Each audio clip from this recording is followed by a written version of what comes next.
S ವೀಕ್ಷಕರೇ, ಮಸಣದ ಹೂ ಮೂಲಕ ಕನ್ನಡ ಚಿತ್ರರಂಗಕ್ಕೆ ಎಂಟ್ರಿ ಕೊಟ್ಟಿದ್ದರು. 80ರಿಂದ 90ರ ದಶಕದವರೆಗೆ ನಟಿಯಾಗಿ ಬಹಳ ಹೆಸರನ್ನು ಮಾಡಿದಂಥವರು.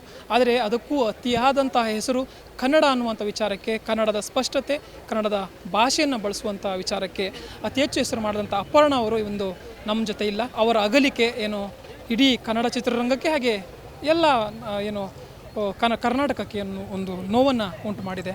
ಅದೇ ರೀತಿ ಈಗಾಗಲೇ ಅವರ ಏನು ಪಾರ್ಥಿವ ಶರೀರ ಏನು ಬನಶಂಕರಿಯ ಶಾಂತಿವನ ಚಿತಾಗಾರಕ್ಕೆ ಬಂದು ಅಂತಿಮ ಸಂಸ್ಕಾರ ಕೂಡ ಮುಗಿದಿದೆ. ಆ ನಿಟ್ಟಿನಲ್ಲಿ ನನ್ನ ಜೊತೆ ಈಗ ಜಿಮ್ ರವಿ ಅವರಿದ್ದಾರೆ. ಸರ್, ಮೊದಲನೇದಾಗಿ ಅಪರ್ಣಾ ಅವರ ಜೊತೆಗಿನ ಒಡನಾಟದ ಬಗ್ಗೆ ಅವರನ್ನು ನೆನೆಸ್ಕೊಂಡಾಗ ಏನು ಅನಿಸುತ್ತೆ ಸರ್? ತುಂಬ ದುಃಖ ಆಗುತ್ತೆ. ಇವತ್ತು ಕನ್ನಡ ಚಿತ್ರರಂಗ ಆಗ್ಬೋದು, ನಾಡಿನ ಜನತೆಗಾಗ್ಬೋದು, ಎಸ್ಪೆಷಲಿ ಮುಖ್ಯವಾಗಿ ಅಂದರೆ ಕನ್ನಡ ಭಾಷೆಗಾಗ್ಬೋದು ತುಂಬ ದುಃಖ ಅಂತ ದಿವಸ. ಕಾರಣ ಇಷ್ಟೇ, ಅಪರ್ಣಾ ಅಂದರೆ ಅವರ ನಡೆ ನುಡಿ ಮಾತು, ಕನ್ನಡದ ಬಗ್ಗೆ ಅವ್ರಿಗಿದ್ದಂಥ ಒಂದು ಕಾಳಜಿ ಆಗ್ಬೋದು. ಅವ್ರು ಬಂದು ನಮ್ಮ ಹತ್ರ ಮಾತಾಡಿದಾಗ ಒಂದು 10 ನಿಮಿಷ ಮಾತಾಡಿದ್ರೆ ಮತ್ತೆ ಅವ್ರು ಹೋದ್ಮೇಲೆ ಅರ್ಧ ಗಂಟೆ ಬೇಕು ನಾವು ಮತ್ತೆ ವಾಪಸ್ ಬರೋಕ್ಕೆ. ಅಷ್ಟು ಚೆನ್ನಾಗಿ ಕನ್ನಡ ಮಾತಾಡ್ತಾಯಿದ್ರು. ಅವ್ರ ಮಾತೇ ಒಂದು ಚಂದ, ಅವ್ರು ನೋಡೋದೇ ಒಂದು ಚಂದ, ಖುಷಿಯಾಗಿತ್ತು. ನನ್ನ ಅವ್ರ ಒಡನಾಟ ಅಂದರೆ ಬಿಗ್ ಬಾಸಲ್ಲಿ ನಾನು ಸೀಸನ್ 6 ಆವಾಗ ಮಜಾ ಟಾಕೀಸ್ ಕಾರ್ಯಕ್ರಮಕ್ಕೆ ನಮ್ಮನ್ನೆಲ್ಲ ಕರ್ಕೊಂಡೋಗಿದ್ರು. ಆವಾಗ ತುಂಬ ಆತ್ಮೀಯವಾಗಿ ಅವ್ರ ಜೊತೆ ಒಂದು ಎಪಿಸೋಡಲ್ಲಿ ಭಾಗವಹಿಸಿದ್ದೆ.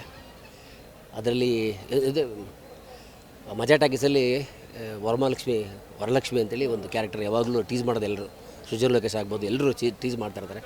ಸೊ ನಾನು ಒಂದು ಎಂಟ್ರಿ ಕೊಟ್ಟು ವರಲಕ್ಷ್ಮಿ ಇವತ್ತಿನ ನನ್ನವಳು, ನಮ್ಮ ಕಡೆಯಿಂದ ನಮ್ಮ ಹುಡುಗಿ ಅಂದ್ಬಿಟ್ಟು ಅವ್ರಿಗೆ ನಾನು ಟೀಸ್ ಮಾಡ್ತೀನಿ.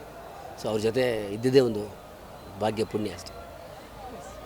ಸರ್, ಅವರ ಒಡನಾಟದ ಬಗ್ಗೆ ಹೇಳಿದ್ರಿ. ಆದರೆ ಅವರು ಕನ್ನಡಕ್ಕೆ ಅಂದರೆ ಕರ್ನಾಟಕಕ್ಕೆ ಎರಡಕ್ಕೂ ಅತಿಯಾದಂತಹ ಒಂದು ಸೇವೆ ಸಲ್ಲಿಸಿ, ಅದರಲ್ಲೂ ವಿಶೇಷವಾಗಿ ಏನು ಸರ್ಕಾರಿ ಕಾರ್ಯಕ್ರಮಗಳು ಅಂದರೆ ಅವ್ರು ಇರ್ತಿದ್ರು. ಸೊ ಆಕಾಶವಾಣಿ ಇರ್ಬೋದು, ಡಿ ಚಂದನ ಇರ್ಬೋದು, ಎಲ್ಲ ಕಡೆ ಅಂದರೆ ಸಿನಿಮಾ ರಂಗದಲ್ಲೂ ಕೂಡ ಸಾಕಷ್ಟು ಹೆಸರು ಮಾಡಿರೋದಂಥವ್ರು. ಸೊ ಕನ್ನಡ ಅಂದರೆ ಅಪರ್ಣಾ ಅನ್ನುವಂತಹ ಒಂದು ಹೆಗ್ಗಳಿಕೆ ಅವ್ರದ್ದು. ಸೊ ಆ ಕನ್ನಡದ ವಿಶೇಷವಾದ ಪ್ರೀತಿ ಬಗ್ಗೆ ಏನು ಹೇಳ್ತೀರಾ? ಅದನ್ನು ನಾವು ಬೆಳೆಸ್ಕೋಬೇಕು ಸರ್. ಯುವಕರಿಗಾಗ್ಬೋದು, ಯುವ ಜನಾಂಗಕ್ಕಾಗ್ಬೋದು, ಇನ್ನೂ ಹಲವು ಅನೇಕ ವರ್ಷಗಳಾಗೋಷ್ಟನ್ನು ಕನ್ನಡ ಪ್ರೇಮನ, ಕನ್ನಡತನವನ್ನು ಬಿಟ್ಟೋಗಿದ್ದಾರೆ. ನಿಜವಾಗ್ಲೂ ಅವರೊಂದು ಗ್ರಂಥಾಲಯ ಅಂದರೆ ತಪ್ಪಾಗಲಾರ್ದು. ಅವರನ್ನೆಲ್ಲ ಯುವಕರು ಈಗ ಬರೋ ಹೊಸ ಪೀಳಿಗೆಯವರು ಅನುಸರಿಸೋದು ತುಂಬ ಒಳ್ಳೆಯದು. ಯಾಕೆಂದರೆ ಶಾಶ್ವತವಾಗಿ ಮೆಟ್ರೋ ಎಲ್ಲಿ ತನಕ ಇರ್ತದೆ ಅಲ್ಲಿ ತನಕ ಅವ್ರ ಹೆಸರು ಶಾಶ್ವತವಾಗಿರ್ತದೆ. ಅವ್ರ ಧ್ವನಿ ನೀವು ಕೇಳ್ಬೋದು. ಅದೇ ರೀತಿಯಾಗಿ ಎಲ್ಲ ಕಾರ್ಯಕ್ರಮಗಳಲ್ಲೂ ಅವರು ಮುಂಚೂಣಿಲಿರ್ತಾಯಿದ್ರು. ಅವರು ಇಲ್ಲಿ ತನಕ ಯಾವುದೇ ರೀತಿಯ ಒಂದು ಕಪ್ಪು ಚುಕ್ಕೆ ಇಲ್ಲದಂಥ ಸಿನಿಮಾ ನಟಿ. ನಿಜವಾಗ್ಲೂ ಅವರು ಒಡನಾಟ ಇಟ್ಕೊಂಡಂಥ ನಾವೇ ಧನ್ಯವಂತರು, ಪುಣ್ಯವಂತರು. ನಾನು ಸತಿ ಗೋವಾಗೆ ಹೋಗಿದ್ದಾಗ, ಗೋವಾದಿಂದ ಬೆಂಗಳೂರು ಬರ್ತಾ ಯಲ್ಲಾಪುರದ ಫಾರೆಸ್ಟ್ ಒಳಗಡೆ ಒಂದ್ಸತಿ ಅವ್ರ ಕಾರು ಟೈರ್ ಪಂಚರ್ ಆಗಿರ್ತದೆ. ಸೊ ನಾನು ಸಡನ್ನಾಗಿ ಅಲ್ಲಿ ಹೋಗ್ತೀನಿ. ಸೊ ಟೈರೆಲ್ಲ ಪಂಚರೆಲ್ಲ ಹಾಕ್ಕೊಂಡು ಜೊತೆಸಿದ್ದಾಗ ಅವರು ತುಂಬ ಧನ್ಯವಾದ ಅಂತಾರೆ. ನಾನು ಧನ್ಯವಾದ ಬೇಡ ಮೇಡಮ್, ಒಂದು ಹಾಡು ಹೇಳಿ ಅಂತೇಳಿ ಒಂದು ಹಾಡು ಹೇಳಿಸ್ಕೊಂಡು ಖುಷಿಯಾಗಿದ್ದಂಥ ದಿವಸ ಅದನ್ನು. ತುಂಬ ಖುಷಿ ಆಗುತ್ತೆ.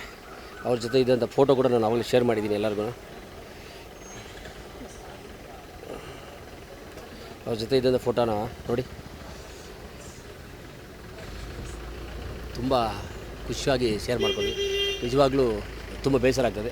ಭಗವಂತ ದುಃಖನೂ ಬರೆಸೋ ಶಕ್ತಿ ಅವ್ರ ಫ್ಯಾಮಿಲಿಗೆ ಕೊಡಲಿ ಅಂತ ನಾನು ಪ್ರಾರ್ಥನೆ ಮಾಡ್ತೀನಿ ಸರ್, ಚಾಮುಂಡೇಶ್ವರಿ. ಅವರ ಅನಾರೋಗ್ಯದ ಬಗ್ಗೆ ತಮ್ಗೆ ತಿಳಿದಿತ್ತ ಅಂತ? ಯಾಕೆಂದರೆ ಇದು ಕ್ಯಾನ್ಸರ್ ರೋಗ ಬಹಳ ಖಂಡಿತ ಅದು ಯಾರಿಗೂ ತಿಳಿದಿಲ್ಲ, ಯಾರಿಗೂ ಗೊತ್ತಿರಲಿಲ್ಲ. ನಾವು ಎಷ್ಟು ಯಾವಾಗ ಸಿಕ್ಕಿದ್ರು ನಗುನ ಮಾತ್ರ ನಮಗೆ ಕೊಡ್ತಾಯಿದ್ರು. ಸೊ ಎಷ್ಟೇ ದುಃಖನ ಅವರು ಹೊಟ್ಟೆಲಿ ಇಟ್ಕೊಂಡು ಮಾಡ್ತಾಯಿದ್ರು. ನಿಜವಾಗ್ಲೂ ಈ ಒಂದು ದುಃಖನ ಬರ್ಸೋಕ್ಕೆ ಅವ್ರ ಕುಟುಂಬ ಕೊಡಲಿ ಅಂತ ಕೇಳ್ಕೊತೀನಿ ಸರ್. Thank you. ಎಸ್ ವೀಕ್ಷಕರೇ, ಇದಾಗಿತ್ತು ಜಿಮ್ ರವಿ ಅವರ ಮಾತು. ಏನು ಅಪರ್ಣಾ ಅವರ ಏನು ವಿಧಿವಶರಾದ ನಂತರ ಈ ಒಂದು ದುಃಖ ಭರಿಸುವ ಶಕ್ತಿ ಅವರ ಕುಟುಂಬಕ್ಕೆ ಹಾಗೆಯೇ ಅವರ ಸಂಬಂಧಿಕರಿಗೆಲ್ಲರಿಗೂ ಕೊಡಲಿ ದೇವರು.